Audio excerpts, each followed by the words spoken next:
अभी हाल ही में आप लोगों ने देखा होगा कि बिहार की ऑपोजिशन के मंच से मोदी जी को गाली दिया गया और गाली देने के बाद जो कुछ लोग सड़क पर उतरे और बिहार बंद करने की कोशिश की। हालांकि जो व्यक्ति गाली दिया था उसको अरेस्ट कर लिया गया। हम कड़े शब्दों में इसका विरोध करते हैं। इस तरह से हमारा समाज नहीं होना चाहिए जिसमें गाली गलौज और हिंसा जैसी चीजें एग्जिस्ट करती हो। कई सारे लोग आक्रोश में आकर के गाली गलौज और हिंसा जैसी चीजें कर तो देते हैं, लेकिन हमारे सोसाइटी में एक बहुत ही खराब मैसेज सेंड हो जाता है जिससे आने वाले जनरेशन पे बहुत इम्पैक्ट पड़ता है, क्योंकि स्थितियां इससे बदतर ही होती जाती है। प्रधानमंत्री जी, हम बिहार के लोग आपके इस दर्द को समझ सकते हैं, क्योंकि इतने दिनों से हम गाली ही तो सुनते आ रहे हैं। जितने लोग बिहार के बाहर जाके काम करते हैं वो इस चीज को अच्छी तरीके से समझ पा रहे होंगे। वो लाखों करोड़ लोग जो जाकर के बिहार के बाहर काम कर रहे हैं क्योंकि उनके पास अपॉर्चुनिटी नहीं है, दिन रात वहां पे गालियां सुनते हैं और गालियां सुन सुन के काम करते हैं क्योंकि उनके पास उसके सिवा दूसरा कोई ऑप्शन नहीं है। मोदी जी, यदि ये गाली को आपको इतना ही दुख लगा है तो कृपया बिहार के लोगों को भी दुखों के बारे में सोच लेते। ये बिहार के लोग, इनके पास कोई ऑप्शन नहीं है और लाखों करोड़ लोग बाहर जाके काम कर रहे हैं और गालियां सुन रहे हैं। आदरणीय मोदी जी, आपको बहुत ही दुख हुआ होगा, ये चीज हम समझ सकते हैं, लेकिन बिहार के लोगों को दुखों को आप नहीं समझ सकते हैं, ना ही उसका कोई समाधान निकाल रहे हैं। आप कोई समाधान नहीं निकाल रहे हैं, ऐसा हम क्यों कर रहे हैं, इस चीज को ध्यान से सुनिए। हाल ही में अभी एक टेक्सटाइल पार्क ओपन किया गया था पूरे देश में, जिसमें टोटल पूरे जो अपने कंट्री है उसमें 54 टेक्सटाइल पार्क ओपन किया गया, जिसमें गुजरात में है 14 को, महाराष्ट्र में है 12 को, इसी तरह बाकी सारे स्टेट्स में कुछ कुछ लिखे गए हैं।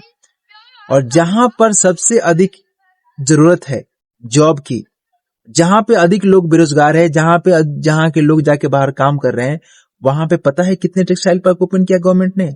बिल्कुल 0। एक भी टेक्सटाइल पार्क यहाँ पे नहीं दिया गया, एक भी ऐसी ऑप्शंस क्रिएट नहीं किए गए जिससे यहाँ के लोगों को रोजगार मिले और यहाँ रहकर काम करे। मतलब आप यहाँ मत रहिए, जाइए बाहर गुजरात में काम करिए, वहीं पे ओपन हो रहा है और वहां के लोग गालियां देंगे, मारेंगे। आए दिन आप ये चीज देखते होंगे, सुनते होंगे, और जो लोग अभी मेरी बाहर से वीडियोस देख रहे हैं वो इस चीज को रिलेट करते होंगे कि वो कितना चाहते हैं कि वो अपने स्टेट में रह करके जॉब करें। हाल ही में आपने खेलो इंडिया स्कीम लॉन्च किया और उस स्कीम के अंतर्गत जितने भी हमारे भारत में स्टेट्स हैं उन सब पे कुछ पैसे स्पेंड किए गए, जिससे जो स्पोर्ट इंफ्रास्ट्रक्चर है उसको बेहतर बनाया जा सके। सबसे बड़ा जिला यहाँ पे है जनसंख्या के हिसाब से उत्तर प्रदेश, और उसको दिए गए 438 करोड़ रुपया इंफ्रास्ट्रक्चर को बेहतर करने के लिए। गुजरात को दिए गए 426 करोड़, जिसकी जनसंख्या है मात्र 7 करोड़। लेकिन आपको बता दें, बिहार जिसकी जनसंख्या 14 करोड़ के आसपास है, उसको पता है कितने पैसे दिए गए? आप अनुमान लगाइए। उधर 400 करोड़ है तो कम से कम 300, 200, 100 नहीं भाई, 100 भी नहीं, 50 भी नहीं, मात्र 20 करोड़ रुपए दे गए। मतलब कि यहाँ के बच्चे क्या कीड़े मकोड़े हैं? हम लोग कीड़े मकोड़े हैं? हम लोग स्पोर्ट नहीं खेलेंगे? हम लोग सिर्फ जाके गुजरात में जॉब करने के लिए बने हैं क्या? वहां जाके गालियां सुनने के लिए बने हैं?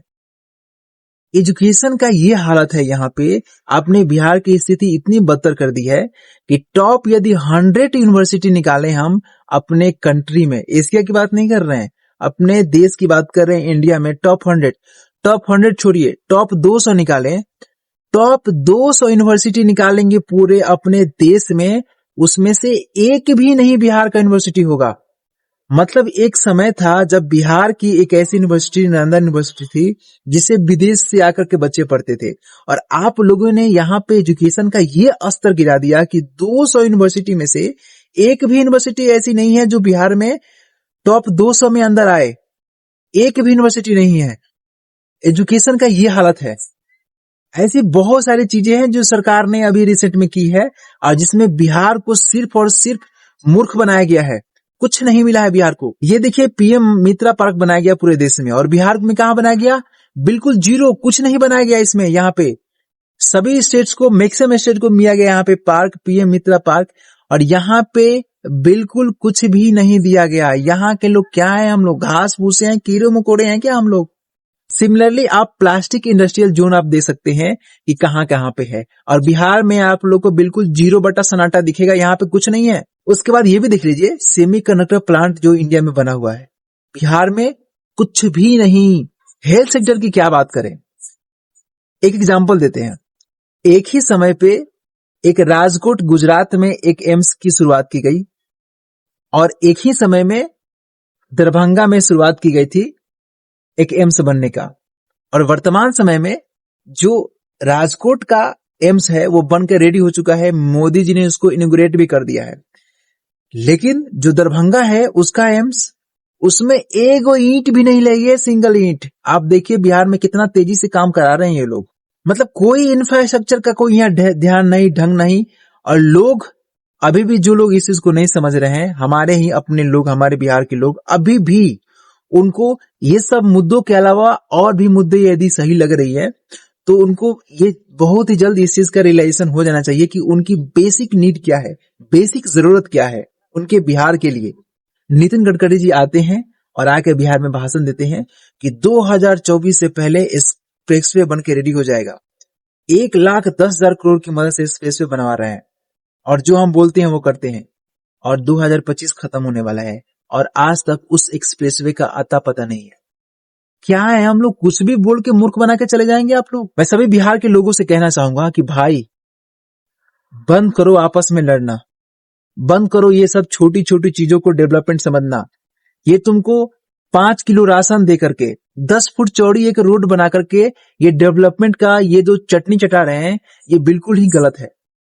आपकी बेसिक नीड क्या है इसको समझिए और क्वेश्चन करना सीखिए, सवाल पूछिए कि आखिर हमारे साथ ऐसी चीजें क्यों हो रही है। इस वीडियो को सभी लोगों के पास पहुंचाइए, देश में सभी लोगों के पास पहुंचाइए, जो बाहर काम कर रहे हैं जाके बिहार में उनके पास पहुंचाइए, ताकि अवेयर हो और वो चीजों को समझे कि उनके लिए क्या जरूरत है, उनकी जरूरत क्या है। आप उन लोगों का दर्द को समझिए जो आकर के बिहार के बाहर गालियां सुन रहे हैं। सरकार तो समझ नहीं रही है। आज के लिए इतना ही, बहुत बहुत धन्यवाद।